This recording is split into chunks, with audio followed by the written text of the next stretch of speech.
வணக்கம். நம்ம இன்னைக்கு கிருஷ்ணகிரி வரலாற்று ஆய்வு மற்றும் ஆவணப்படுத்தும் குழு அருங்காட்சியகம் இணைந்து கிருஷ்ணகிரி மாவட்டம் அஞ்சட்டிக்கு பக்கத்தில் இருக்கிற தேவன்தொட்டி அப்படின்ற ஊருக்கு போனோம்.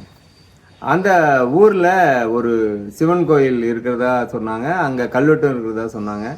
அந்த கோயிலுக்கு தான் இப்போ போயிட்டுருக்கோம். இந்த கோயிலில் நுழைஞ்சோன்னே நம்மளை வரவேற்கிறது ஒரு நந்தி மண்டபம். அங்கேயே ஒரு கன்னட கல்வெட்டு இருக்குது. அந்த கன்னட கல்வெட்டு படித்து என்ன சொல்லுதுன்னு நம்ம முதல்ல பார்க்கலாம்.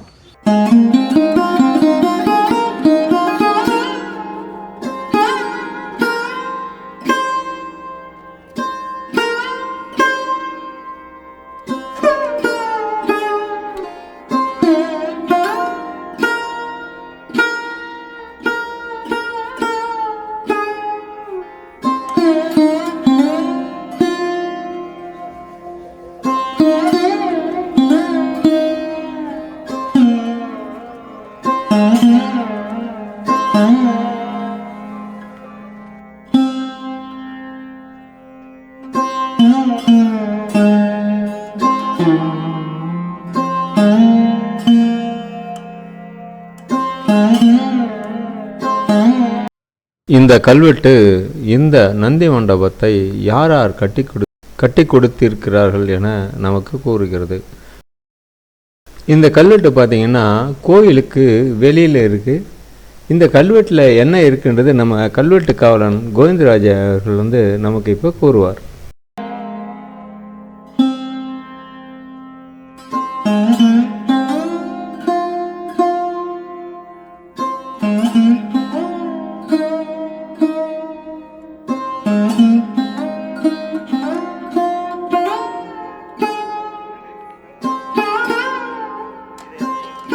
இன்றைக்கி நம்ம கிருஷ்ணகிரி வரலாற்று ஆய்வு மற்றும் ஆவணப்படுத்தும் குழுவின் சார்பாக நம்முடைய குழுவில் இருக்கக்கூடிய நண்பர் சதானந்த கிருஷ்ணகுமார் அவர்கள் அளித்த தகவலின் பேரில் இன்று இந்த தேவ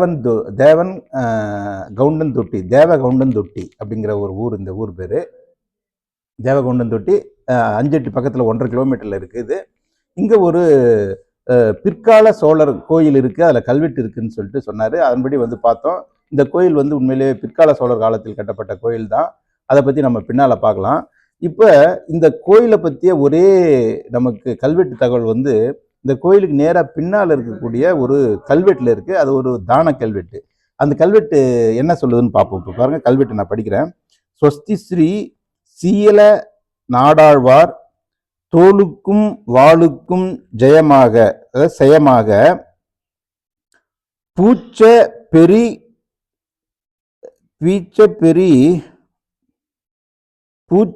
பெரி தாடையார் தன்மம் வருது. தன்மம் நகரூரில், இவருடைய தன்மத்தை சொல்றாங்க. என்ன சொல்றதுன்னா, நகரூரில் சிவனீச்சரமுடையார் கோயிலும் வீமர்னு வருது. வீமர் தம்மம் மடமும் இத்தன்மத்தை அழித்தவன் கங்கை கரையில் காராம்பசுவை கொன்ற தோஷத்திலே போவன் சொல்லி பின்னால காட்டுறாங்க. அதே மாதிரி இந்த கல்வெட்டினுடைய பின்பக்கத்துல ஒரு நடுவுல சூலமும் சூரிய சந்திரனை காட்டிட்டு ஒரு பசுவும் கன்றும் காட்டியிருக்கிறாங்க. பசுவும் கன்று தானத்தினுடைய, சிவன் கோயிலுடைய தானத்தினுடைய இன்னொரு அடையாளம். பல இடங்களை நம்ம பார்த்துருக்குறோம், அதையும் காட்டியிருக்கிறாங்க. அதுக்கப்புறம் இந்த கல்வெட்டுலேருந்து நம்ம தெரிஞ்சுக்கிறது இந்த கோயிலினுடைய ஒரிஜினல் நேம் சிவனீஸ்வரமுடையார். அதே மாதிரி இந்த ஊருடைய பேர்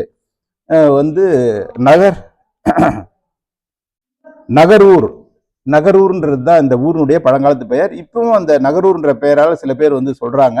அதே மாதிரி ஆகவே சுமார் ஒரு 600-650 வருடங்களுக்கு முன்பாகவே இந்த ஊர் இதே பேர்ல, நகரூர்ன்ற பேர்ல இருந்திருக்கு. இங்க கோயில் இருந்திருக்கு, சிவனீஸ்வரமுடையார் கோயில். இதனுடைய காலகட்டம் பார்த்தீங்கன்னா, இதுல எந்த ஒரு மன்னனுடைய ஆட்சியானும் குறிப்பிடப்படலை. ஆகவே இது ஒரு இவனுக்கு பின்னால மூன்றாம் வீரவல்லாளன் காலம் அல்லது அதுக்கு சற்று பின்னால், அந்த நேரத்தில் தான் இங்கு லோக்கல்ல இருக்கக்கூடிய மன்னர்கள்லாம் குறுநில மன்னர்கள்லாம் அந்த கல்வெட்டுகளை தன்னுடைய பேர்லயே வெட்டிக்கிறாங்க இல்லையா, அது மாதிரி தன்னுடைய பேர்லயே இந்த பகுதியை ஆண்டவன் சீயகல சீயல நாடாழ்வார். சீயல நாடாழ்வார் தான் இந்த பகுதியை, சீயல நாடுன்றது தான் இந்த பகுதியினுடைய அந்த காலத்து பேர். பல நாட்டுக்கு பகுதிகளுக்கு பேர் இருக்கும். இந்த ஊர் அமைஞ்சிருக்கக்கூடிய பகுதி வந்து சீயல நாடு. அதை ஆண்டவன் வந்து சீயல நாடாழ்வார். இந்த தகவலை வந்து இந்த கல்வெட்டிலிருந்து தெரிஞ்சுக்கிறோம்.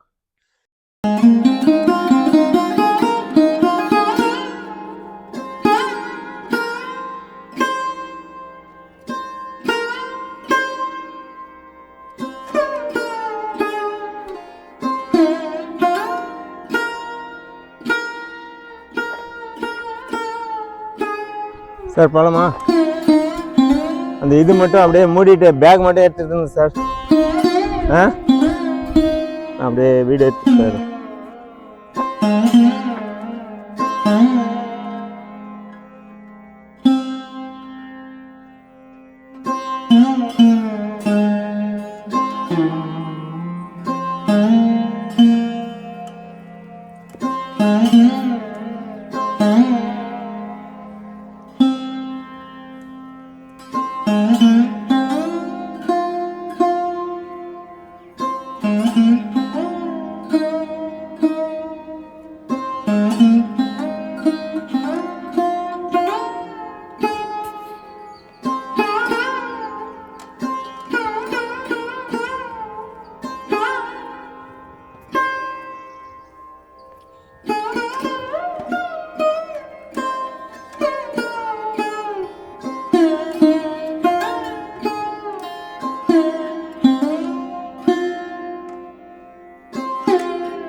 நம்ம இப்போ அஞ்சிட்டியை அடுத்த தேவே கவுண்டன் தொட்டி அப்படிங்கிற ஒரு வில்லேஜில் இருக்கக்கூடிய சிவன் கோயில் இருக்கிறோம். சிவன் கோயிலில் வந்து 2 சன்னதி இருக்கு. ஒன்று சிவன் சன்னதி, அதுக்கு அடுத்ததாக வந்து வீரபத்திர சன்னதி இருக்கு. இந்த வீரபத்திர சன்னதியினுடைய மூலவர் பார்த்தீங்கன்னா அதை தான் நீங்கள் இப்போ பார்க்குறீங்க. அது வந்து ஒரு ரொம்ப மிகவும் கலை அம்சத்தோடு கூடியதா ஒரு 13, 14ஆம் நூற்றாண்டை சேர்ந்த கலை அம்சம். அதாவது பிற்கால சோழர்களையும் தாண்டி ஒய்சாளர்கள் அல்லது விஜயநகர காலத்து தொடக்க காலம், அந்த ஒரு காலம் 14ஆம் நூற்றாண்டுடைய தொடக்கம், அந்த ஒரு காலகட்டத்தில் செய்த இந்த வீரபத்திரர் சிலையை நம்ம இப்போ பார்த்துட்டு இருக்கோம். இதில் பார்த்தீங்கன்னா வீரபத்திரர் வந்து ஒரு காலை ஊன்றி இன்னொரு காலை முன்னால வச்சு சமபங்கம் அப்படின்னு சொல்லுவாங்க இல்லைங்களா, அந்த பங்கத்தில் நிற்கிறாரு. ஒரு கையில் வந்து வலது கையில் கத்தி, இடது கையில் வந்து கேடயம், அந்த கேடயம் வந்து பீடத்தில் ஊன்றி இருக்கிறாரு. அதே மாதிரி மற்ற கையில் வந்து இடது கையில் வில், வலது கையில் அம்பு வச்சிருக்கிறாரு. அம்பு வச்சிருக்கிற அதே கையில் பார்த்தீங்கன்னா உன்னிப்பாக பார்த்தோம்னா உடுக்கையும் காட்டியிருக்கிறாங்க. அதை உடுக்கையும் காட்டியிருக்காங்க. அதுக்கப்புறம் இந்த சிலையினுடைய முக்கியமான ஒரு பகுதி எதுன்னு கேட்டிங்கன்னா அந்த இடைப்பகுதி, அதாவது இடுப்பு பகுதியை வந்து ரொம்ப அழகாக வளர்ச்சியும் காட்டியிருக்கிறாங்க. அதோட இடுப்பில் வந்து ஒரு கத்தியை காட்டியிருக்காங்க, ஒரு சின்ன குறுவாளை காட்டியிருக்காங்க. அந்த குறுவாளில் வந்து சிங்க முகத்தை வட்ட வடிவத்தில் காட்டியிருக்காங்க. கீர்த்தி முகம்னு சொல்லுவாங்க. வெற்றி பெற்ற அந்த கீர்த்தி முகத்தை வந்து அந்த இதில் காட்டியிருக்காங்க, வாளில் காட்டியிருக்காங்க, வாளினுடைய மையப்பகுதியில் காட்டியிருக்காங்க. அது ஒரு மிக அழகானது. அதே போல் அவருடைய ஆடை பார்த்தீங்கன்னா நிறைய மடிப்புகளோட காட்டியிருக்காங்க. அதே மாதிரி அது காலை முட்டியை சுற்றி வரக்கூடிய மணி மாலையும் ரொம்ப புடைப்பாகவும் காட்டியிருக்கிறாங்க. அதுக்கப்புறம் அதுக்கு பின்னால் இருக்கக்கூடிய பிரபாவளியும் நல்ல கலையம்சத்தோடு இருக்கு. வலது பக்கத்தில் வந்து தக்ஷன் வந்து வணங்கக்கூடிய நிலையில காட்டியிருக்கிறாங்க பாருங்க. இந்த பக்கம் வலது பக்கம் வந்து தக்ஷன், அவருடைய மாமனார் தக்ஷன், அவரை வந்து வணங்கக்கூடிய நிலையில கீழே காட்டியிருக்கிறாங்க. இதெல்லாம் பார்த்தீங்கன்னா இதெல்லாம் ஒரே கல்லாலானது. இதனுடைய கலை அமைதி கரெக்டாக தெளிவாக சொல்லணும்னா, ஒய்சாளர் காலத்து கலை அமைதியை கருங்கல்லில் செய்ய முற்பட்டிருக்கிறார்கள். நம்ம ஏற்கனவே பல இடங்கள்ல நம்ம பார்த்துருக்கோம், பேரிகை போன்ற இடங்கள்ல பார்த்துருக்குறோம். அதாவது அது வந்து கலை அம்சம் வந்து மாக்கல்லில் செய்யக்கூடிய சிலையினுடைய கலை அம்சம், அதை வந்து கருங்கல்ல செஞ்சிருக்கிறாங்க. அதே மாக்கல் மாதிரியான கலை நுணுக்கத்தை வந்து கருங்கல்லில் கொண்டு வர முயற்சி செய்யப்பட்ட ஒரு இடம் தான் வந்து இந்த சிலையை நம்ம சொல்லலாம். இது வந்து ஒரு 14ஆம் நூற்றாண்டினுடைய தொடக்கம். 600 வருஷம். 600 வருஷம். இந்த கோயிலோட கட்டடக்கலை பார்த்தீங்கன்னா கிருஷ்ணகிரி மாவட்டத்திலேயே எங்கும் இல்லாத ஒரு சிறப்பான கட்டடக்கலையை கொண்டது. இந்த கட்டடக்கலையை பற்றி நம்ம கல்வெட்டு காவல் ஐயா கோவிந்தராஜ் அவர்கள் நமக்கு விளக்குவார்.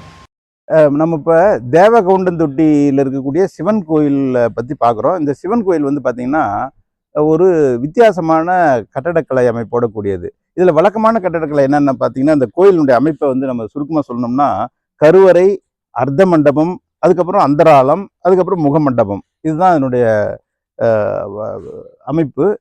அதுக்கப்புறம் வெர்டிக்கலாக அதனுடைய அமைப்பு பார்த்தீங்கன்னா கீழே வந்து ஒரு உபபீடம், இது அதிஷ்டானம், பாதம், பிரஸ்தரம், அப்புறம் வந்து ஒரு சாலை, அதுக்கப்புறம் ஒரு நிலம், அதுக்கப்புறம் ஒரு நிலம். ஆகவே இது வந்து 3 தளங்களை கொண்ட ஒரு விமானம் இது.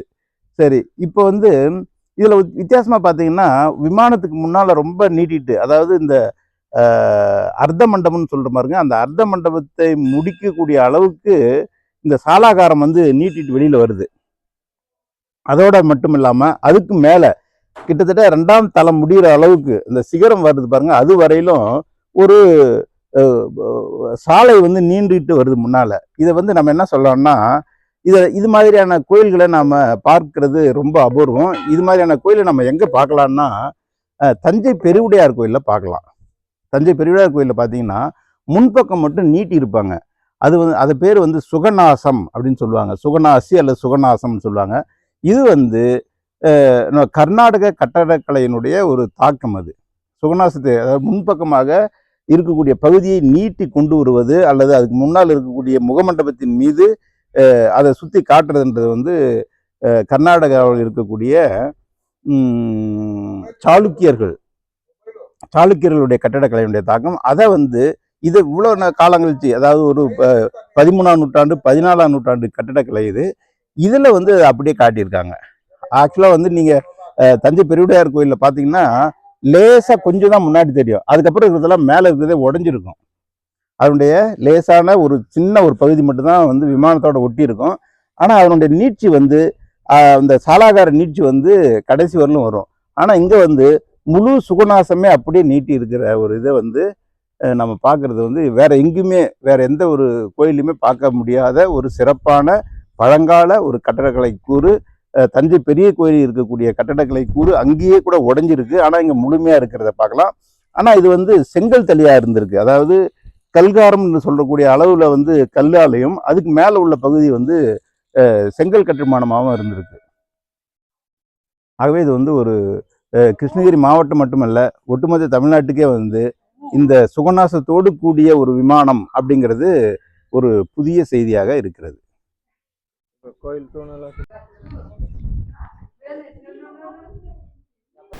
இந்த கலையம்சம் கொண்ட நந்தியும் பிற்கால சோழர்கள் காலத்தில் செய்யப்பட்டது.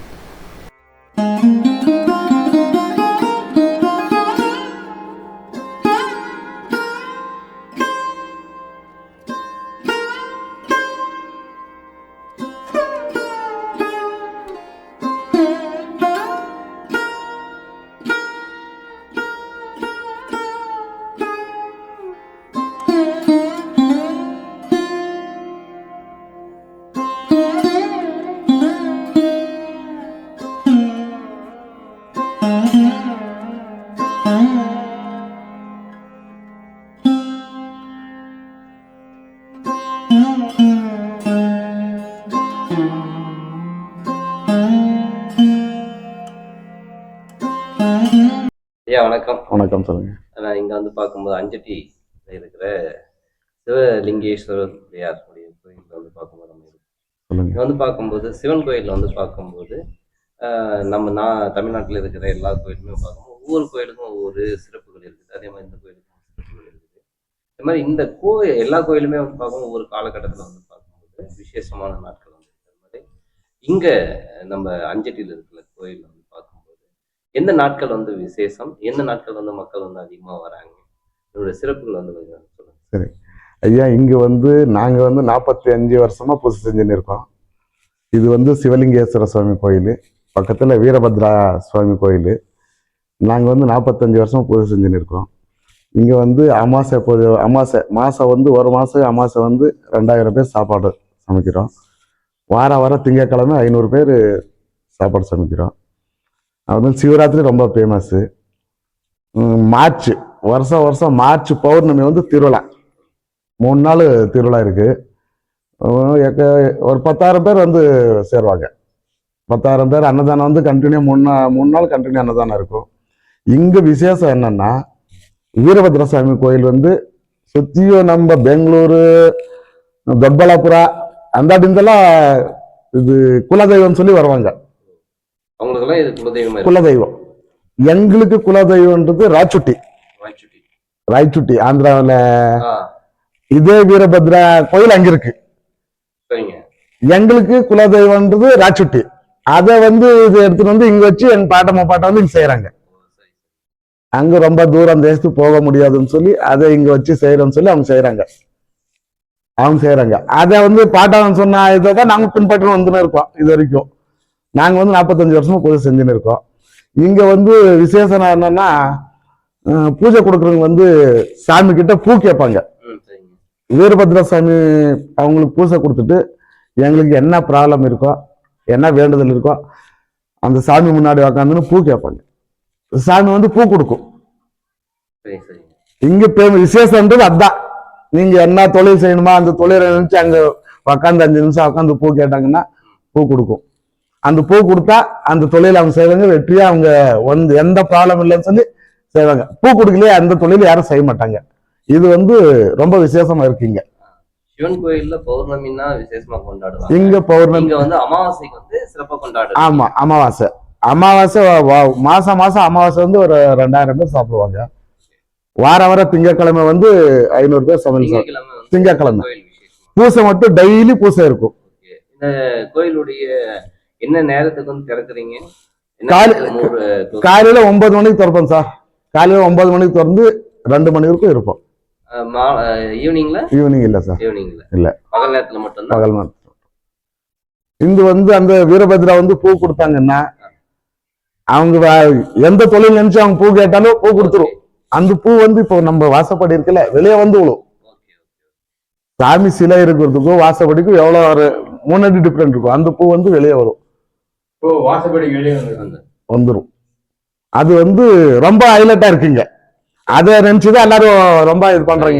இது வந்து குலதெய்வமாக இருக்கு. அதே மாதிரி ஒரு தொழில் தொடங்குவதற்கு ஒரு அனுமதி, அது அந்த மாதிரியான ஒரு விசேஷமான ஒரு இடமாவும் இந்த கோயிலுக்கு. ஆமா, தகவல் தெரிவித்ததுக்கு மிக்க நன்றி. ரொம்ப நன்றி. நன்றியா.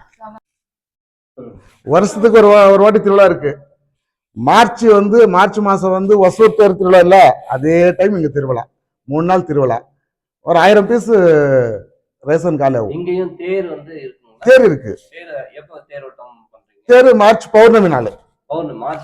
மார்ச்ல பௌர்ணமி தேர். நம்ம ஒசூர் தேர் எப்போ இதாவது இதுதான் சேம். மாசி மாசம் நடக்கிற பௌர்ணமி. மார்ச்ல வர்ற பௌர்ணமி தேர் கம்பல்சரியா இருக்கும். இந்த வருஷம் வந்து 89வது திருவிழா.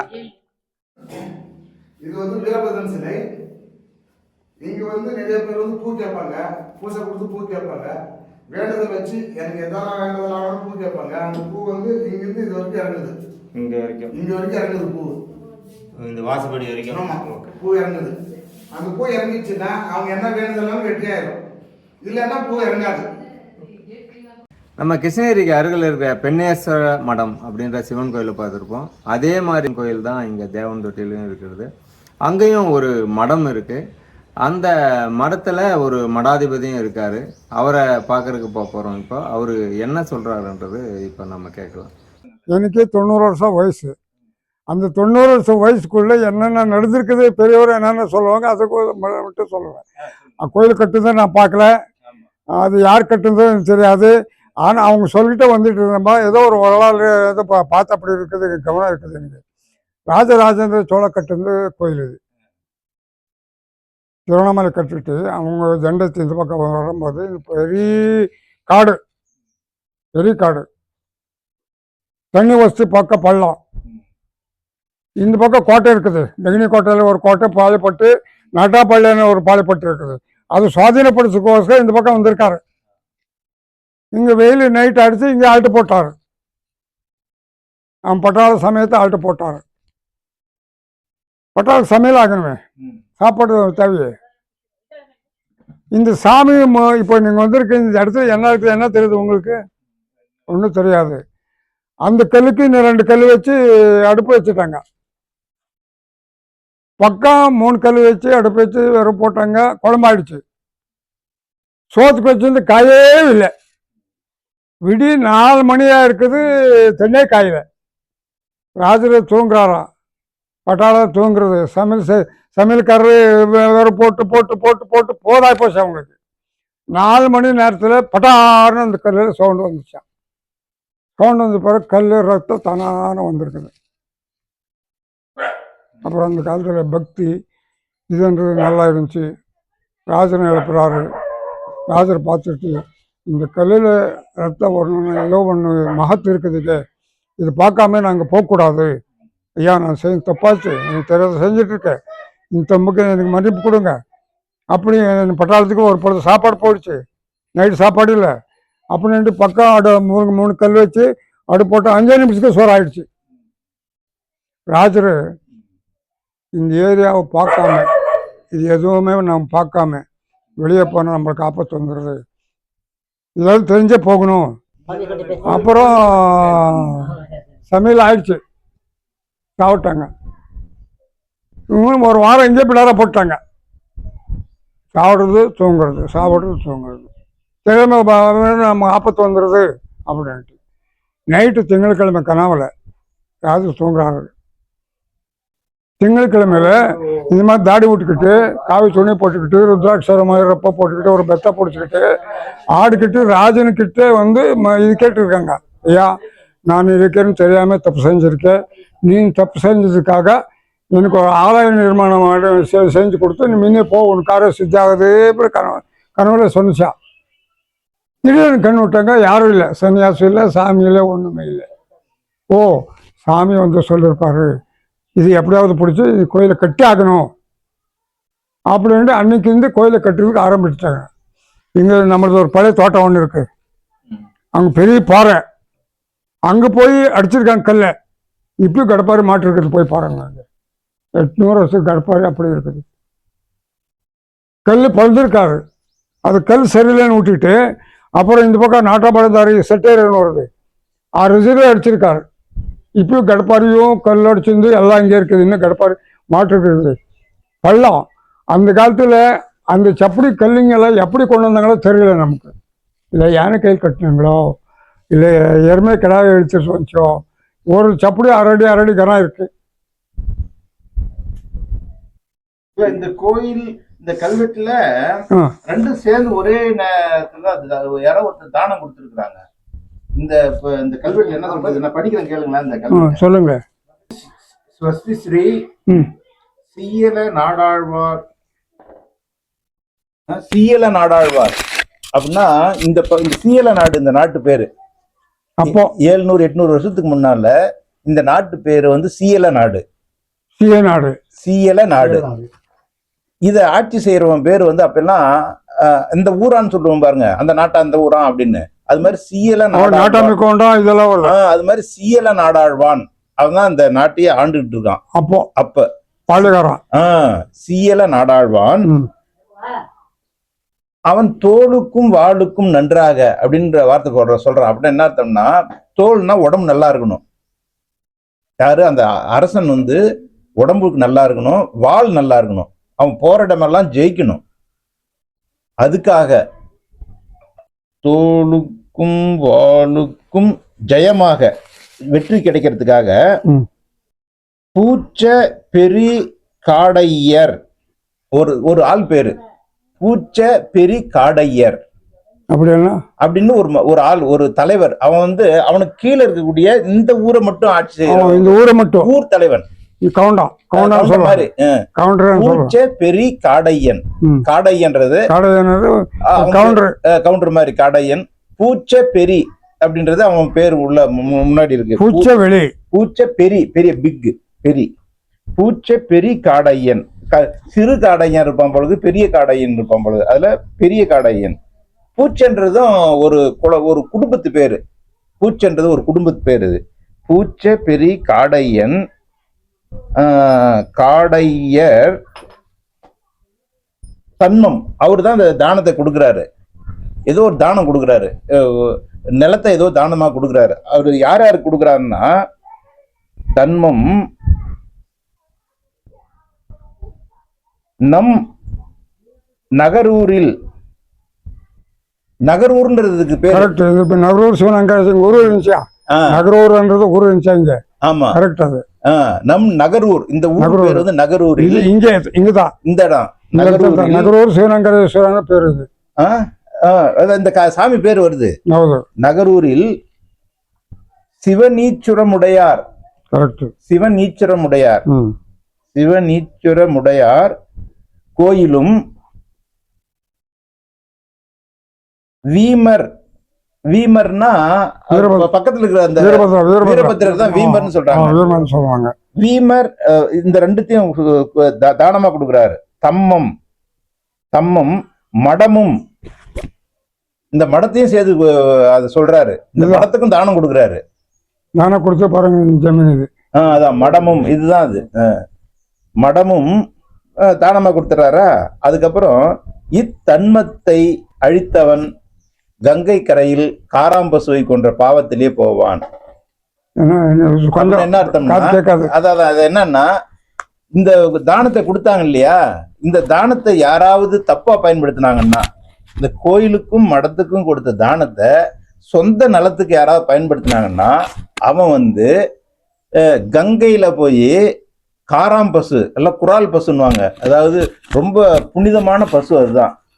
அந்த பசுவை கங்கை கரையில போய் வெட்டினா எவ்வளவு தோஷம் உண்டாகும். ஆமா, அந்த தோஷம் வந்து உண்டாகும். இப்ப மனுத்தலை வித்து தின்னுட்டாங்க. அதான் இல்ல, இந்த கல்வெட்டுல சொல்றாங்க. அது ஒரு நாள் நடந்தே நடக்கும். அதான் அந்த தோஷத்துல போவாங்க அப்படின்னு சொல்லிட்டு இந்த கல்வெட்டை முடிக்கிறாங்க. அப்படின்னா என்ன அர்த்தம்னா, இந்த எழுதுனது வந்து ஒரு 700 வருஷத்துக்கு முன்னால. அதுக்கு 100 வருஷம் 800 வருஷம் கோயில் வரலாறு. ஆமா, 800 வருஷம் ஆகுது. இந்த கோயில் கட்டி ஒரு 50-100 வருஷத்துக்குள்ள இந்த தானத்தை கொடுத்துருக்குறாங்க. அப்போ மடத்துக்கு இப்போ மடத்துக்கு எவ்வளவு இடம் இருக்கு? இது 6 ஏக்கர் இருக்கு. 6 ஏக்கர். அப்ப கொடுத்தது இன்னும் அப்படியே இருக்கு. 700 வருஷம் இது இருக்கு மடத்துக்கு. இது அப்படியே இருந்துச்சு, வீடா அப்படி இருந்துச்சு. ஊருக்காரர் ஏழை போட்டுக்கிட்டு இருந்தாங்க. கோயிலுக்கும் இந்த சாமியார் சேர்ந்து பிற்பாடு எத்தனையோ சாமியாராக போயிருந்தாங்க. நானும் வந்து பிற்பாடு தோட்டம் செஞ்சேன், கிணறு வெட்டி மரம் நட்டு. இது நான் வந்து செஞ்சது. இது அதான் அந்த கோயில்ல இருக்கக்கூடிய கல்வெட்டு. வேற எதுவும் இந்த ஊர்ல கல்வெட்டு ஏதாவது இருக்குங்களா? என்ன கோயில் என்ன? அதுக்கப்புறம் அங்கே கோட்டிரப்பன் ஒன்று இருக்கு, ஒரு சாமி ஒன்று இருக்கு. எவ்வளவு தூரத்துல? இதுக்கு ஒரு 6 கிலோமீட்டர் தொலைவில். சரி, 6 கிலோமீட்டர் 1/2 கிலோமீட்டர் 1/4 கிலோமீட்டர் ஆகுது கோட்டிரப்பம். அங்க ஒன்று இருக்கு, மிதிக்கு ஒரு 6 கிலோமீட்டர் ஆகுது. அங்க ஒன்று கோட்டிரப்பம் ஒரு எல்லையாது, ஒரு எல்லையாது. அது சாமி விக்கிரம் இருக்குது. அதுல பெரிய கல்லுல அது நீங்க அது போய் பார்த்தா தெரியுது. இங்க ஒன்று இருக்குது. நீங்க சொல்றதுல ஒரு விஷயம் இருக்குது. அதாவது 3 நடுகள் இங்க இருக்குது. இங்க 3 நடுகள்னா வீரர்கள் இறந்து போனதுக்கான கல் இருக்கு. நீங்க ஒரு விஷயம் சொன்னீங்க பாருங்க.